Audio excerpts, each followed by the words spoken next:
Halo teman-teman, perkenalkan nama saya Novia Nowato, MPM 22220008. Saya mahasiswa dari Universitas Timau, Fakultas Ilmu Sosial dan Ilmu Politik, Program Studi Ilmu Administrasi Negara. Di sini saya akan mereview buku Etika Administrasi Negara, penulis Agus Hipnuddin, penerbit Andi. Di dalam buku ini terdapat 4 bab. Bab pertama tentang etika dalam pandangan filsafat ilmu, kaitannya dengan etika administrasi negara. Etika dalam pandangan filsafat ilmu. Etika merupakan ilmu yang mempelajari tentang baik dan buruknya berdasarkan norma dan nilai moral. Ada 3 unsur filsafat ilmu, yaitu 1. Epistemologi, merupakan suatu metode atau cara untuk menemukan sesuatu yang berkaitan dengan hal-hal yang bersifat ilmiah. Terdapat 4 aliran epistemologi, yaitu rasionalisme, empirisme, kritisisme, dan intuisisme. 2. Ontologis, diartikan sebagai ilmu atau teori tentang wujud hakikat yang ada. 3. Aksiologi, merupakan ide yang mempelajari tentang kebaikan dan nilai. 2. Etika. 1. Etika deskriptif, merupakan etika yang menjelaskan kesadaran, keyakinan, dan pengalaman moral yang dianggap apa yang baik dan apa yang tidak baik. Etika deskriptif dibagi menjadi 2, yaitu sejarah moral dan fenomenologi moral. 2. Etika normatif adalah etika yang mengacu pada norma-norma atau standar moral yang diharapkan untuk memenuhi perilaku, kebijakan, keputusan, karakter individu, dan struktur sosial. Etika normatif dibagi menjadi 2, yaitu 1. Etika normatif yang berkaitan dengan teori-teori nilai yang mempersoalkan sifat kebaikan. 2. Etika normatif yang berkenaan dengan teori-teori keharusan yang membahas masalah tingkah laku. Ada beberapa beragam etika diantaranya, yaitu 1. Etika umum adalah seperangkat keyakinan moral yang dianut oleh hampir semua orang. 2. Etika pribadi adalah seperangkat keyakinan moral yang dipegang teguh oleh seseorang. 3.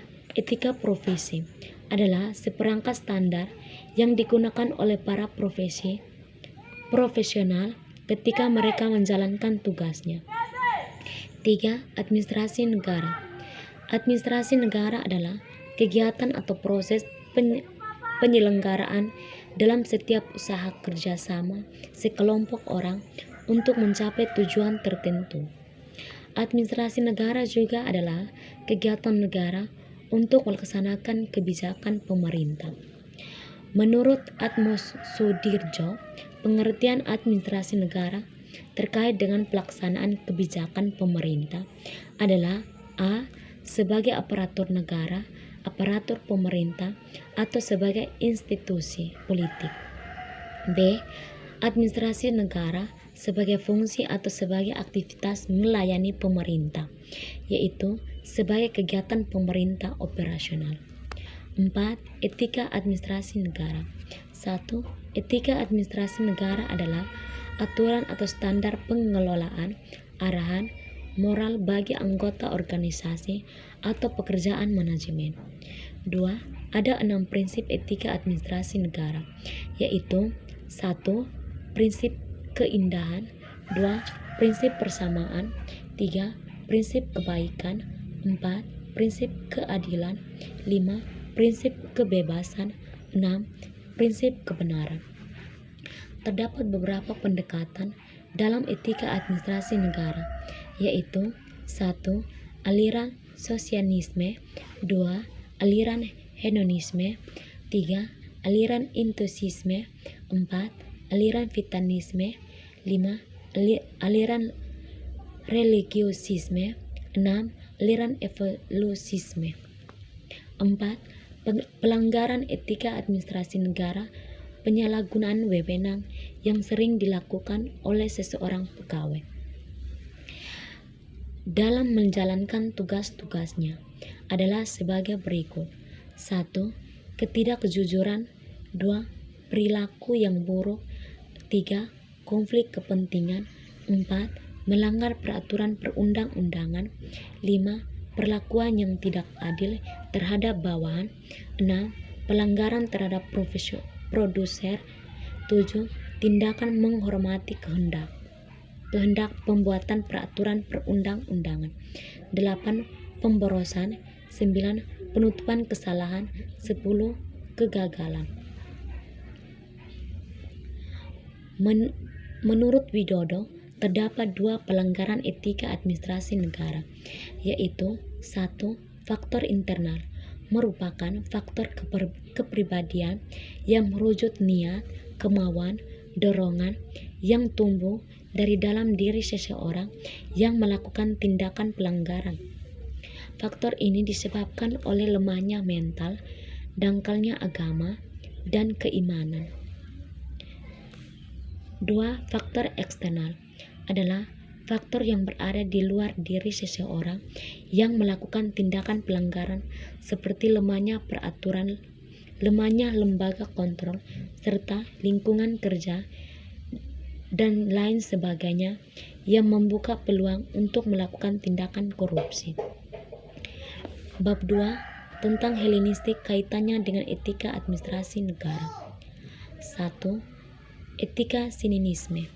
Etika sininisme adalah etika atau sikap pandangan yang kritis terhadap nilai, norma dalam administrasi negara yang percaya pada kehidupan sederhana dan menolak kemewahan serta kepalsuan dalam masyarakat. 2. Etika skeptisisme adalah sikap dan tindakan yang meragukan dalam menerima sesuatu sebagai kebenaran tanpa bukti atau alasan yang jelas. 3. Etika epikureanisme, yaitu etika yang mengandung kehidupan sebagai keseluruhan manusia dituntut mencapai kebahagiaan rohani daripada jasmani. 4. Etika stoicisme, yaitu penyesuaian diri dengan hukum alam. 2. Etika Yunani kuno dan intisari pemikiran etika Helenistik. Pemikiran Plato. Plato memandang manusia sebagai makhluk terpenting di antara makhluk hidup yang lain di muka bumi. Manusia mempunyai 3 fungsi, yaitu keinginan untuk pengendalian diri, keberanian mempunyai keutamaan, yaitu kegagahan, rasional atau mempunyai keutamaan kebijaksanaan. Maka Plato mengutamakan yang terpenting ada 4, yaitu kesederhanaan, ketabahan, kebijaksanaan, dan keadilan. 3. Kaitan Wolfius, kebenaran dan administrasi negara.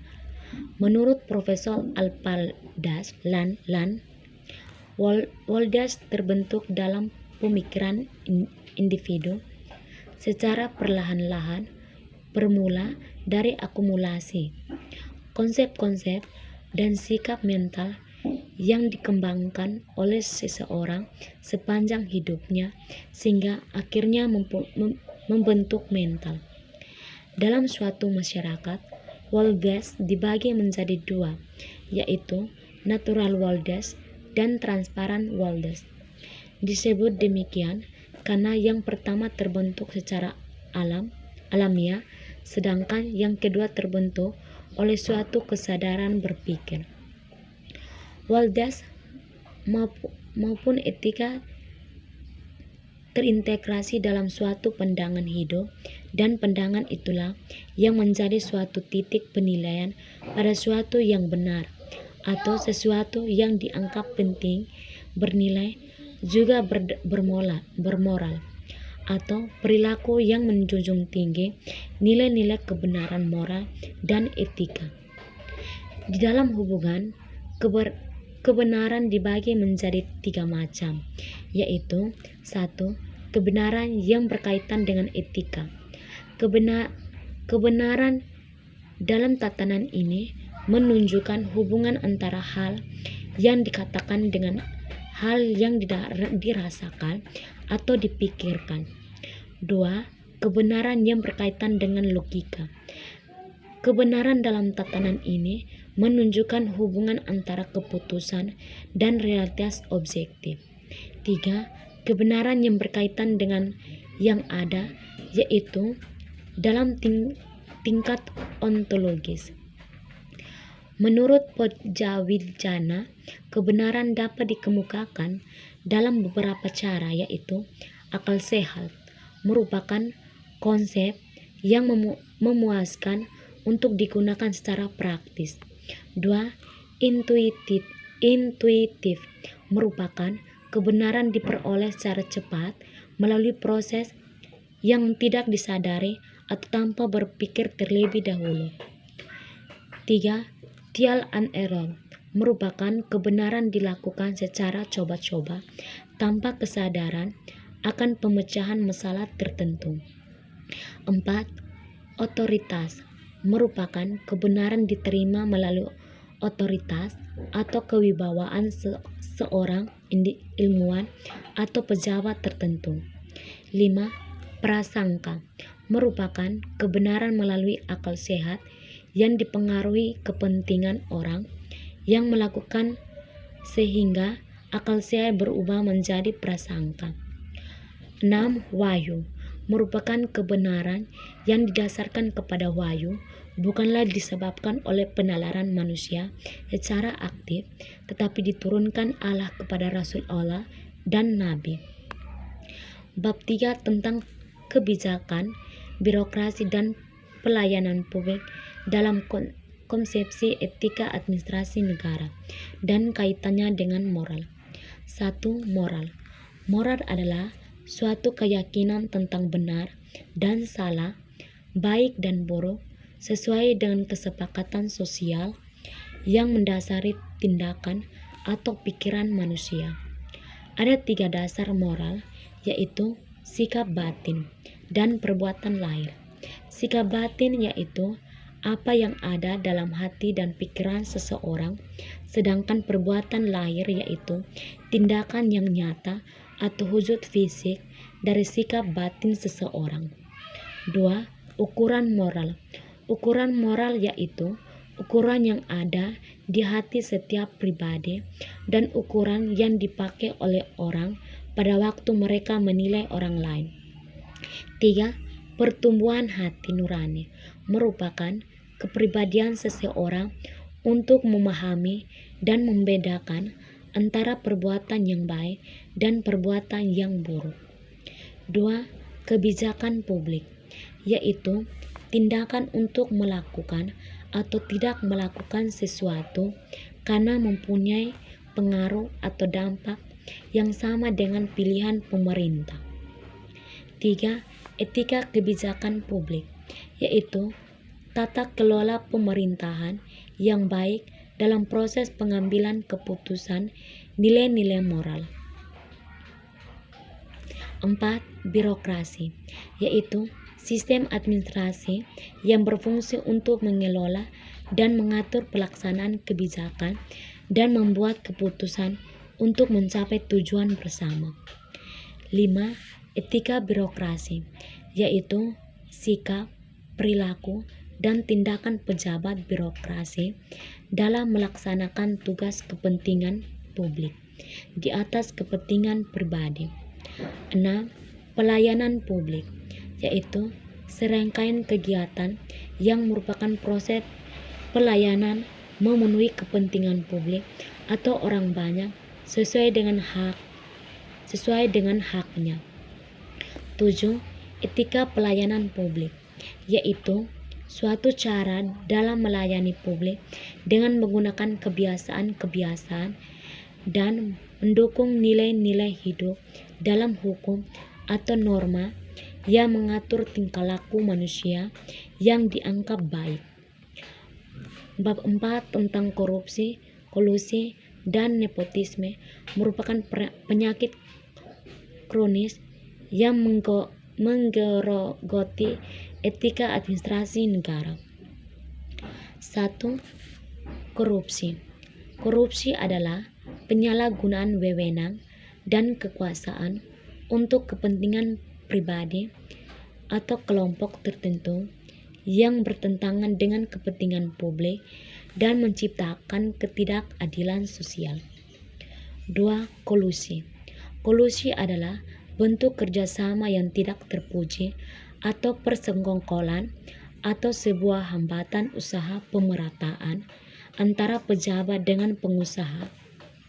Kolusi juga merupakan penyakit sosial yang merusak tatanan hidup bernegara. 3. Nepotisme. Nepotisme adalah kecenderungan untuk mengutamakan atau menguntungkan terhadap suatu keadaan, posisi, atau jabatan berdasarkan hubungan kekerabatan atau hubungan pribadi secara keluarga. Sekian review buku dari saya, buku Etika Administrasi Negara. Sekian dan terima kasih.